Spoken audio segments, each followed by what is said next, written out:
tous, bienvenue dans cette nouvelle vidéo. Alors aujourd'hui on va réagir à la nouvelle Porsche 911 GT3. Donc cette 911 c'est la 911 type 992 et elle succède donc à la 991. Alors on va tout de suite commencer par parler du design comme d'habitude, ensuite des innovations technologiques, des caractéristiques techniques et pour finir on parlera un petit peu du prix, même si voilà, c'est assez secondaire pour ce genre de véhicule. Mais on va commencer par parler du design du coup. Alors sur l'avant du véhicule, on peut voir déjà deux grosses prises d'air au niveau du bas du capot qu'on n'avait pas avant. Ensuite, on a des boucliers donc en dessous de pare-choc quand même bien plus importants et qui est un mono bouclier maintenant. Voilà, c'est ça. Séparé en trois parties. C'est ça. Maintenant, il est plus séparé. Il fait tout l'avant du véhicule en fait. Il y a des traits beaucoup plus droits aussi. Ouais, on arrive à insérer des LED droites aussi en dessous, qui rajoute un petit aspect plus moderne, parce que on est maintenant on est beaucoup sur des traits très coupés, très droits, alors que Porsche a plutôt des formes rondes. Donc ensuite on a les feux qui changent, les feux avant donc, parce que là donc on n'est pas sur un restylage, on est vraiment sur un nouveau véhicule. Voilà, on est sur la nouvelle Porsche 911-992. Donc celle-là c'est la GT3, c'est une déclinaison de la 992. Donc on a des feux qui sont différents par rapport à la GT3 d'avant. Donc tout l'avant a été modifié. On l'a dit tout à l'heure, le capot et le bouclier qui est quand même bien plus imposant. Donc tout ça, ça lui donne un côté plus de voiture de circuit encore que... Ouais, plus sportif, avec des coupes plus très droites, très plus radical. Comparé à la 991 GT3 d'avant, on est encore plus sur une voiture qui est typée circuit, alors qu'avant c'était aussi le cas, mais on avait plus l'impression que c'était une voiture de série avec extérieurement elle en donnait moins l'impression, alors que celle-ci ça fait vraiment voiture circuit. Là on peut voir un petit peu plus le côté, après le côté donc pas de gros changements. Ensuite là on voit l'arrière donc de cette nouvelle Porsche. Tout de suite ce qu'on remarque c'est le nouveau feu qui prend tout l'arrière. Enfin c'est un bandeau lumineux qui prend tout l'arrière du véhicule.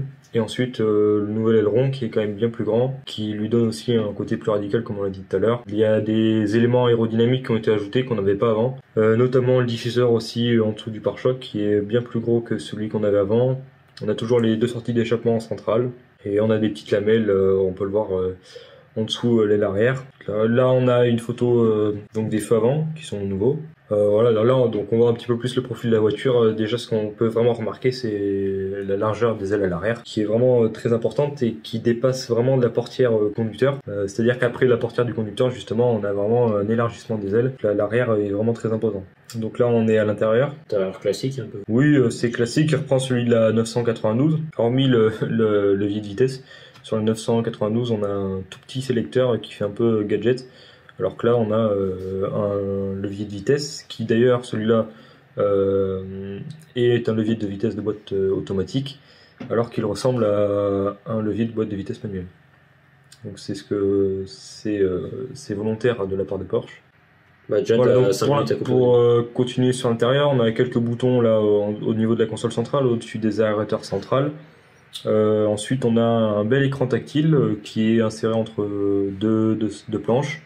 Qu'on trouve souvent chez les Porsche, c'est voilà, pareil. C'est ça, donc voilà, ensuite un petit chronomètre ici, au-dessus de la planche de bord. Ensuite un volant qui est repris de la Porsche 992, on a toujours les petites palettes qui vont avec la boîte PDK à 7 rapports. Et ensuite, pour ce qui est des compteurs, on a donc un compteur numérique, hormis le compte-tour, toujours positionné au centre du compteur, avec donc cette aiguille qui est une vraie aiguille, c'est un compteur analogique, donc toujours au centre, toujours en gros. Voilà, on est chez Porsche, c'est emblématique. À présent on est sur le site Porsche, donc on va parler un petit peu des nouveautés qu'apporte cette voiture en termes d'innovation et de technologie. Donc comme je l'ai dit tout à l'heure, on a un nouvel aileron qui, d'après Porsche, procure plus d'appui à la voiture. Donc ça permet une meilleure tournée de route. D'ailleurs, petite parenthèse, mais au niveau du moteur à l'arrière, ici, on a un 4.0, donc pour le 4 litres de cylindrée du moteur. Comme je l'ai dit tout à l'heure, le diffuseur bien plus important sur cette nouvelle Porsche. Ils ont vraiment retravaillé l'aérodynamisme. Ensuite, les boucliers plus larges, plus gros, avec plus d'entrée d'air pour refroidir les freins. Là, on nous rappelle donc l'aspect sportif de la voiture. et le fait que c'est une voiture développée en partie et même en grande partie pour le circuit. Donc un moteur atmosphérique 6 cylindres à plat de 4 litres. Donc là, voilà, pas de changement de ce côté-là, on a toujours un moteur atmosphérique. Porsche continue à nous proposer justement ce moteur atmosphérique que très peu de constructeurs proposent encore sur des voitures aussi sportives. C'est même parmi les seuls. Aussi, elle est disponible en boîte automatique PDK 7 rapports ou en boîte manuelle 6 vitesses, et ça également c'est vraiment particulier. Seul Porsche propose encore des boîtes manuelles sur des voitures de cette gamme là et aussi sportives. Ensuite, pour continuer un petit peu sur les nouveautés, on va parler un peu plus en détail des performances avant d'aborder la fiche technique dont on va parler juste après. Donc là on nous annonce un 0 à 100 en 3 secondes 4. Là on nous parle un petit peu plus du moteur. Donc le 6 cylindres à plat de 4 litres, toujours placé en position arrière, et un régime qui franchit la barre des 9000 tours minute. Voilà, ça c'est à cause du coup de l'atmosphérique. On peut atteindre des régimes plus élevés encore, et 9000 tours c'est vraiment énorme. Là, la conception de la voiture a changé et elle a été allégée, donc pour augmenter l'agilité comme on nous dit ici. Donc on a utilisé de la fibre de carbone, du verre plus léger, donc plus de légèreté et plus aérodynamique.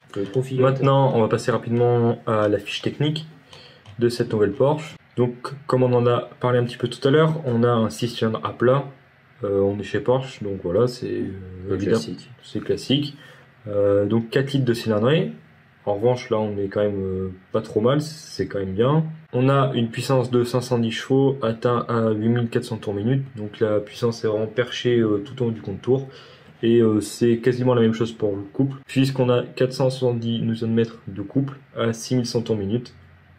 Donc également un régime très élevé, tout ça parce qu'on a un moteur atmosphérique, c'est pas précisé ici. C'est assez logique puisque quand on voit la puissance du moteur et le régime à laquelle elle est atteinte, on comprend que n'y a pas de suralimentation, et c'est la même chose pour le couple. Ce moteur vraiment puissant offre de très belles performances, forcément. Donc on a une vitesse maximale de 320 km/h avec la boîte mécanique et de 318 km/h avec la boîte PDK à 7 rapports. Donc on passe de 0 à 100 en 3 secondes 9 avec la boîte mécanique et de 0 à 100 en 3 secondes 4 avec la boîte PDK. Ça change oui même assez de manière assez importante.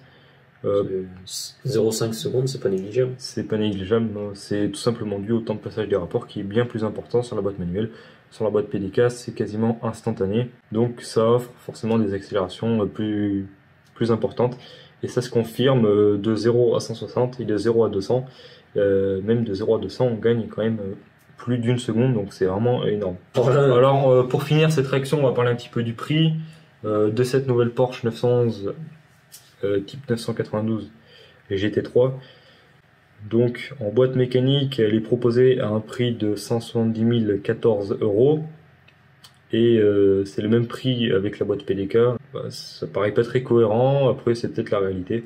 Et voilà, ouais, c'est un véhicule de circuit, donc bon, de toute façon, Porsche fixe un petit peu le prix qu'il veut, je pense, avec cette voiture. Donc c'est un public ciblé aussi. Voilà, c'est ça. C'est à peu près les seuls sur ce marché-là. Aucun autre constructeur propose une voiture comme ça en propulsion uniquement. Avec un différentiel d'ailleurs qu'on peut bloquer ou la voiture le gère. Avec une boîte manuelle en plus. Voilà, donc disponible en boîte manuelle et moteur atmosphérique, 6 cylindres à plat de 4 litres. Voilà, donc cette vidéo se termine, j'espère qu'elle vous a plu. Si c'est le cas, n'hésitez pas à mettre un pouce bleu, également à vous abonner à la chaîne. Je vous conseille aussi de commenter cette vidéo. Et vous pouvez évidemment nous proposer des modèles de voitures sur lesquels vous voudriez qu'on réagisse. Et nous, on vous dit à la prochaine vidéo.